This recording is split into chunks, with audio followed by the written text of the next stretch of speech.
All right, Ranger buddies, welcome to our first Three Rangers Foundation Transition Tuesday webinar. We've got a great first guest who's ready to go, David Ottavianelli, who is the director, and he is very happy because that name is harder to pronounce than one might think from a kid who just has a public school education from the great state of Ohio.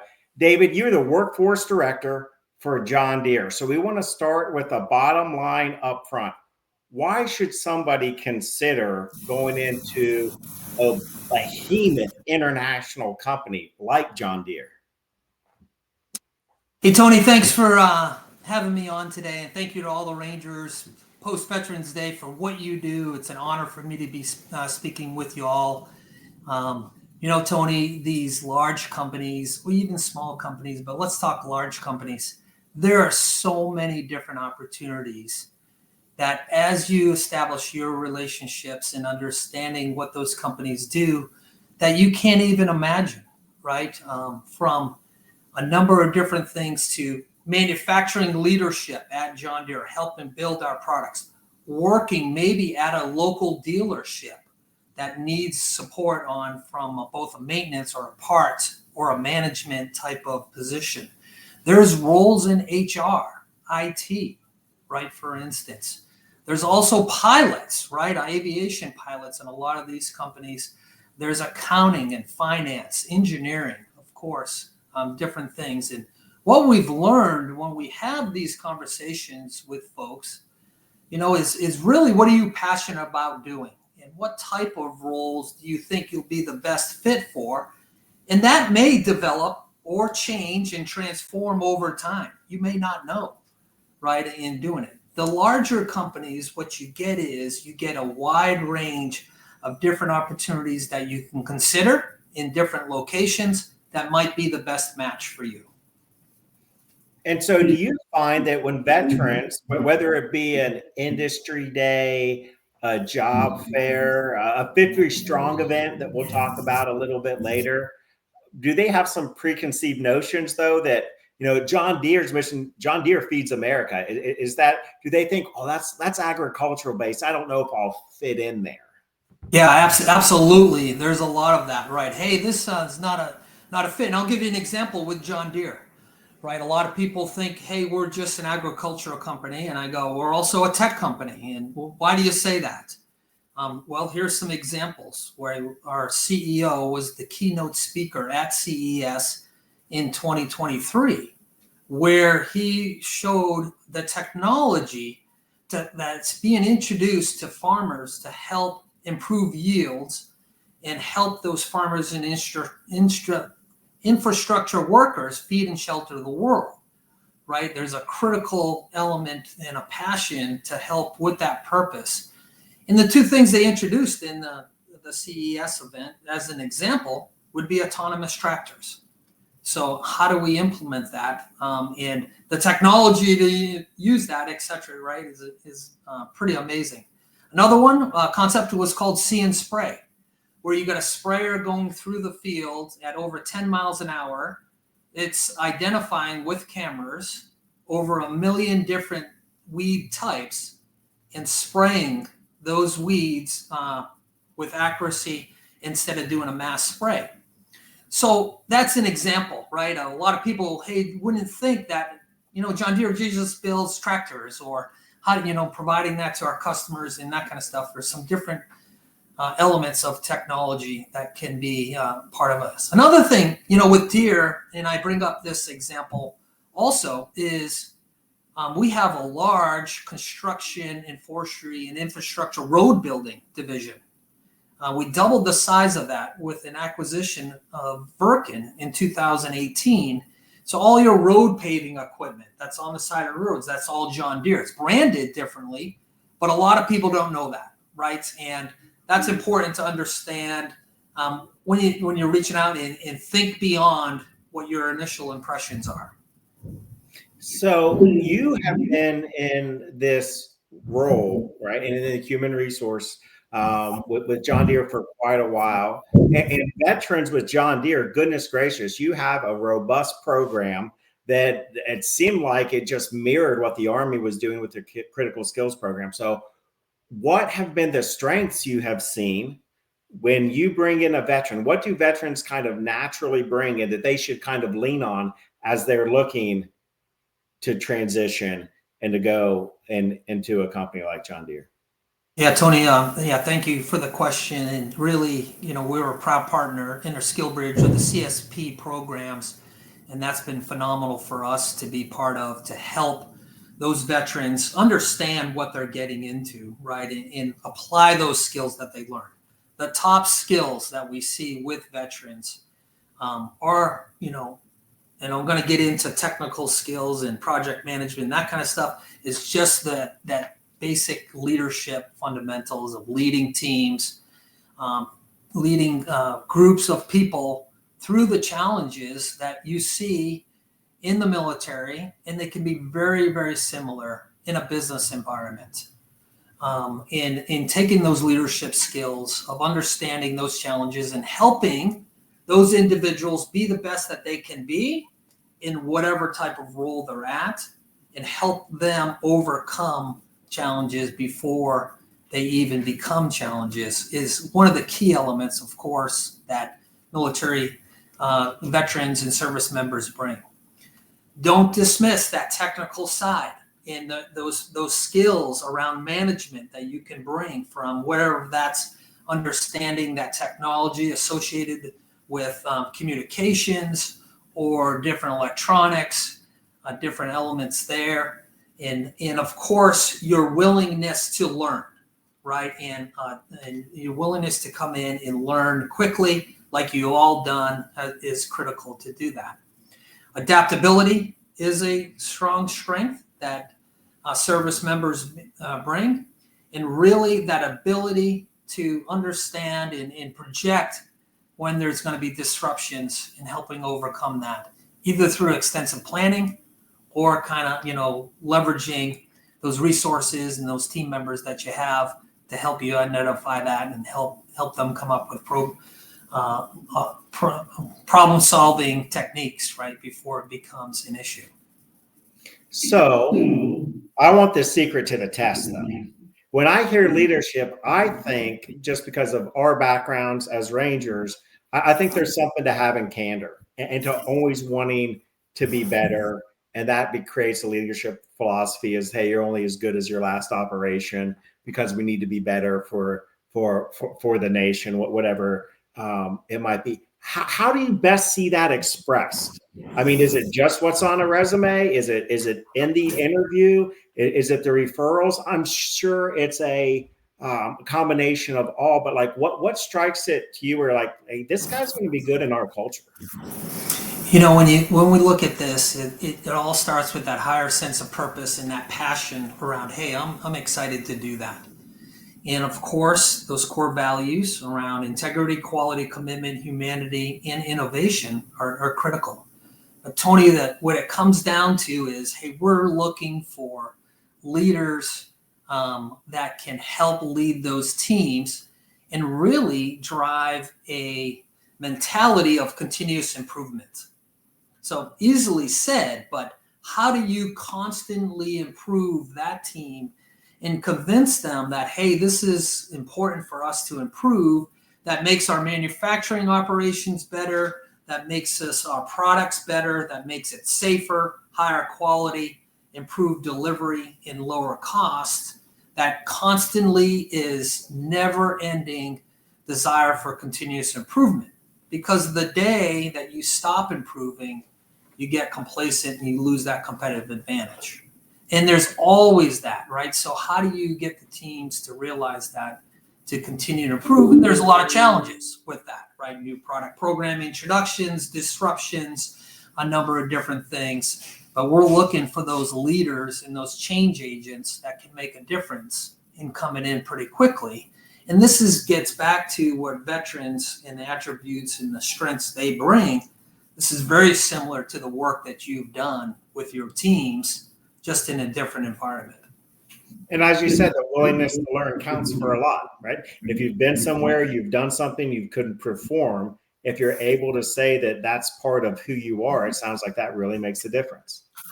So Tony, a couple of comments real quick on interviews, right? And I'm talking with this and some gaps that we see in service members typically don't like to promote themselves, right?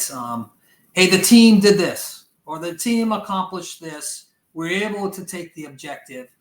And hiring managers are looking for what specifically did you do, right, in doing this. So you actually have to take a step back and say, I did the following things to help the team. And using the other gap is showing those, specific results and be able to account for that using the STAR format: situation, task, actions taken, and then the results that were achieved into those scenarios. You all have those scenarios out there that and may be able to convert right into this, but put in specifics around mainly the results of what we're able to achieve is something that I've seen as in a gap when it comes to interviews, and that service members aren't, you're not trained to talk highly about yourself.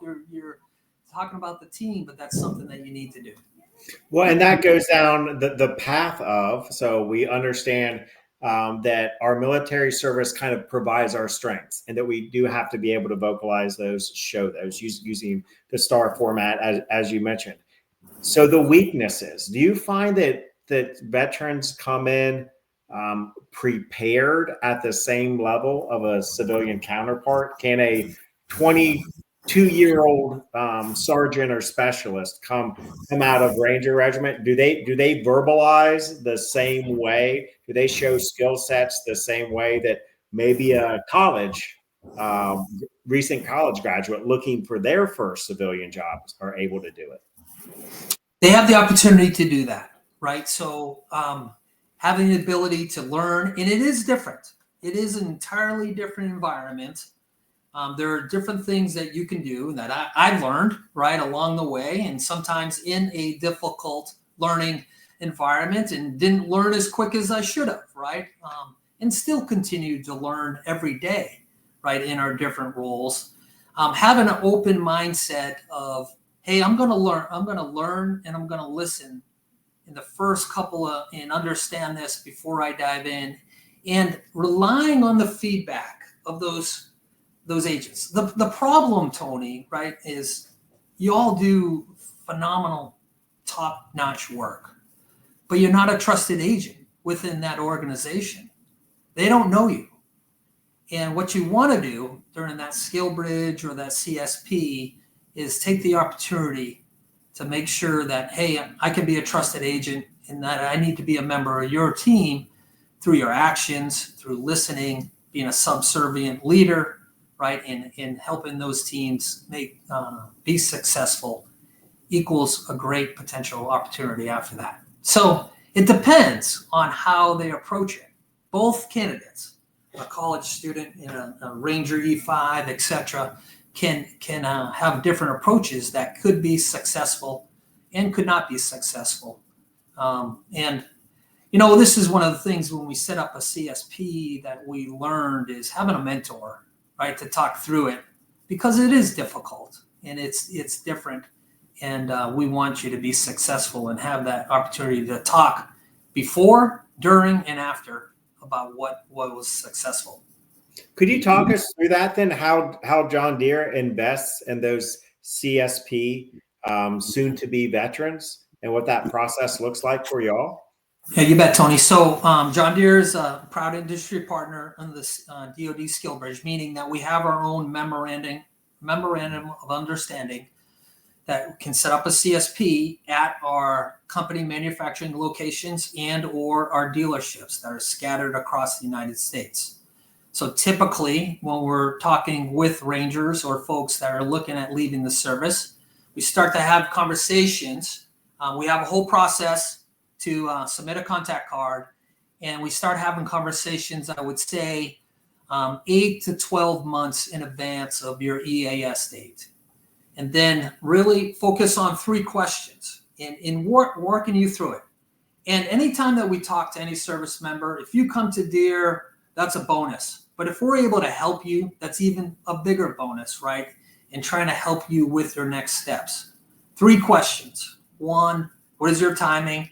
Talking through that. What are you CSP eligible? How much terminal leave? Remember, those cannot overlap. You have, and then what are your dates and you're planning to do that? Second question, back to what type of work do you think you want to do or try to do?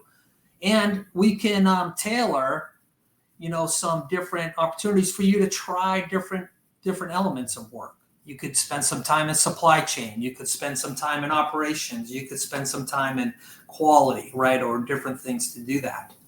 And then the third thing and the most critical question is about your location and why. Location drives the conversation. So, and this is a discussion point with many service members. In all of our programs, Tony, are on site. Okay, we do not do remote at this point. We found them not to be effective, and having the opportunity for you to prove yourself requires you to be on site leading those teams, regardless if you're there or not. So when it comes to CSP opportunities at Deere, if location is something that is very critical to you and it's not by one of our manufacturing sites, that would lead us to a discussion around our dealerships. And our dealerships are located all throughout the United States and have many different opportunities, primarily focused on, number 1, dealer technicians, maintenance, parts and inventory specialists, and then management type of roles, either in supply or service manager, those types of roles. And we've had great successes of placing folks to do that. If you're looking at large company kind of roles, it's going to be primarily in the Midwest for us, right? Because of that location. That's where our manufacturing sites are for our large tractors, combines, sprayers, et cetera, construction equipment. So you go through all that process. We sit down with you. We give you your paperwork. We finalize the dates. And the first thing that we're going to do is we're going to assign you a mentor, even before you begin.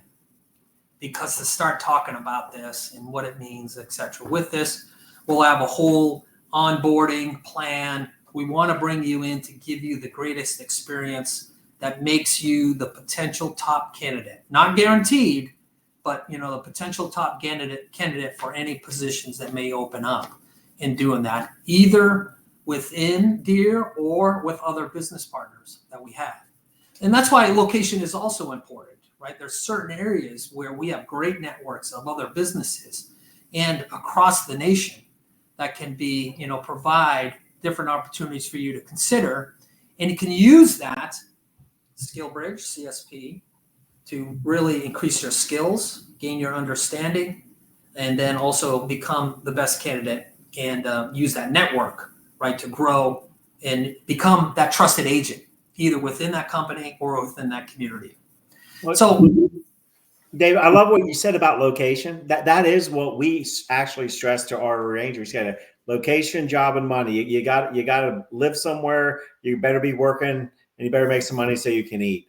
And so one of the reasons that you're the first one to come on is because of how big John Deere is. And this is why that thought of, I'm not going to go corporate. I don't want to look at these opportunities because you're everywhere. So I wanted to ask a question about then, what is John Deere's, and every corporation will be different, general take on from promotion?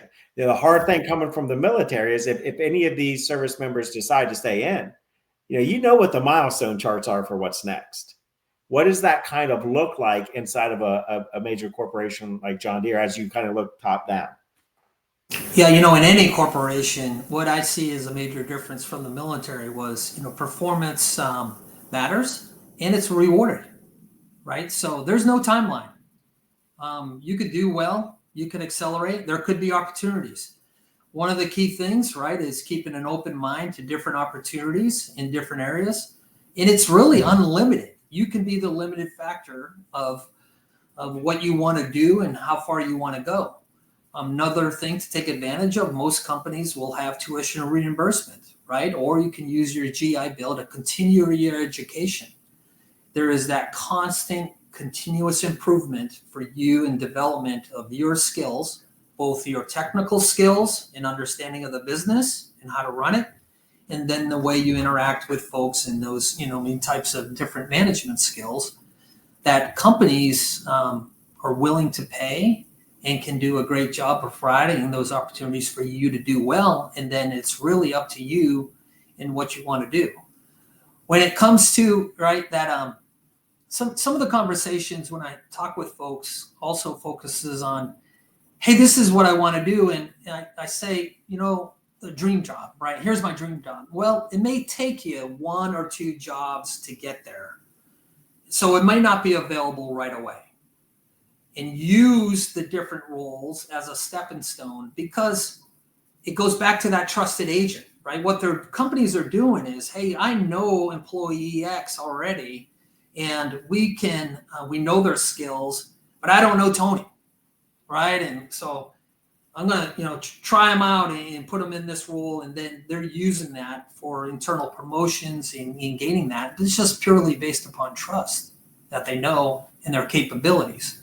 So you may have to take a role that's not your optimal kind of what you thought, but it would be a good stepping stone and a good basis that is going to make you more successful in the future.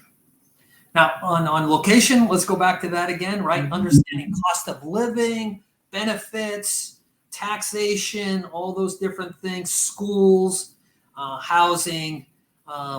Certain states have different veteran benefits, et cetera, that are important to consider, right, when you're making that decision, especially if you have a family. Of course. And so let's talk about your transition. You did not leave the military and end up in the position that you are at today. You haven't been doing this for the entire time you're out. Let's talk a little bit about your entrance into the military experience and how you got to be the director of workforce at John Deere. Yeah, it's been crazy, Tony, to think back, right? 25 years time with the company. Started in a supply chain position at our engine facility in Waterloo, Iowa. Now, Waterloo is very unique. It has builds one product line, tractors. But it has a foundry, it has a drivetrain machining, components, has a drivetrain assembly, has an engine facility, and has a tractor assembly position facility. So there's an example in Waterloo, where you can do multiple roles in different organizations that all have different cultures, right? Even though they could be across the street or down the road, learn different techniques, in this case, not move and get different opportunities to do different things, to include various levels of operational experience. In my case, I went from supply chain into operations, that team leader type of role. The next thing is called a business unit leader advancement, different areas of responsibility, and then a number of different types of project management roles after the fact of doing this. And then was the operations manager at our combine factory and made a move right down to 2.5 hours away to East Moline to do that. After doing that for several years, I went into a strategy role and then labor relations type of role. And then this led to this workforce development, right? Because of the need of helping find really the workforce to support our dealerships and then also our factory locations, right? In doing that, in the greatest kind of advice I tell with folks is, hey, the best thing you can do for your future resume and future potential is be very good at your current job, right? And people will notice. That's number one, right? And then talk good about you. And so you got to be careful. Don't be focused on that next 3 roles or 2 roles, right? Always focus on your current role to do that. And it's just been, it's gone by fast. It's been exciting. It hasn't been boring, right? You think, hey, this is going to be different. And at the same time, it's given me the incredible opportunity to, raise a family. And work-life balance is entirely different and important. I think those are some critical differences, right? And it's important for you as an employee to make sure that's balanced at home and that you're supporting your family. I appreciate that. And so just to show just that gamut of jobs. So we have a couple of sayings. You can't hit a leadoff grand slam with your first job. You can't hit a leadoff home run, but you're going to have to come to bat again. And the game's going to change despite your at bats. I was a supervisor 2 times. I was a business unit leader 3 times, but they were all in different units, right? So each one had different challenges, but it helped you build kind of that, really that toolkit for that next level of doing that. So it's okay, right, to gain that, to go into those different roles because they're different. You're dealing with different people and different challenges. So Dave, John Deere is very active with an organization called 50 Strong, and I'm sure you've got a whole plan for how you recruit and find talent. Tell me about that. What is it specifically about 50 Strong? Because it seems like they're doing something every week. Tony, it's amazing. They've been great partners with us. And what they're providing is a casual, easy way for service members to connect with large businesses and to show these opportunities to walk through on your schedule and at your liking. It is that casual, it is that easy. And I advise you, and it's really the only thing it costs, and it's free. The only thing it costs is your time, right, to do that. And it's just an excellent way to explore the many different opportunities that could be out there. And for you as a service member to say, hey, I think I know this about Amazon or Lowe's or John Deere or Verizon, but I didn't know that they had all these types of different roles like we talked about earlier. So, and they'll have the same conversation about here's the next steps and here's what to do and here's where we find the best match, right, to do it. So it's an excellent opportunity to do that. Every once a month, they'll have an industry connect, and then they'll have specific spotlight partners carried on. It's about every week, Tony, where they'll have opportunities. And service members can sign up, once again, for free at 50 Strong. Just look it up on the internet. Well, Dave, I appreciate you sharing because you have always been as one of our Ranger Network mentors, caring about that our folks who are passionate about finding their next career, find the right one, whether it be at John Deere or not.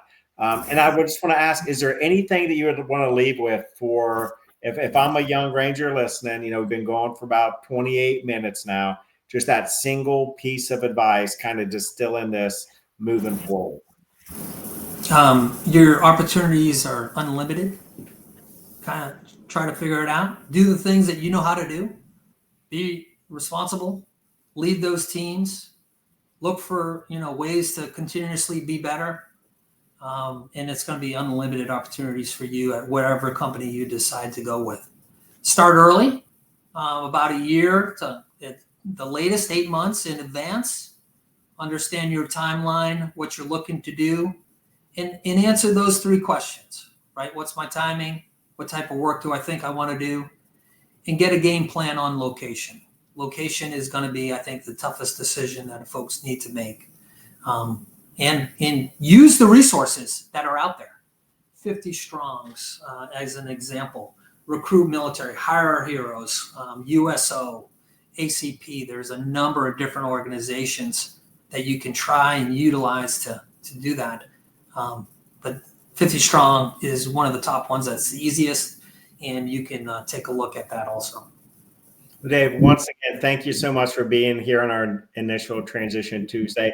We'll get better with every rep, but I think this has been fantastic for the Rangers to be able to learn a little bit more from one of our Ranger-friendly career partners. Rangers lead the way, Tony. Thank you for your help. All the way.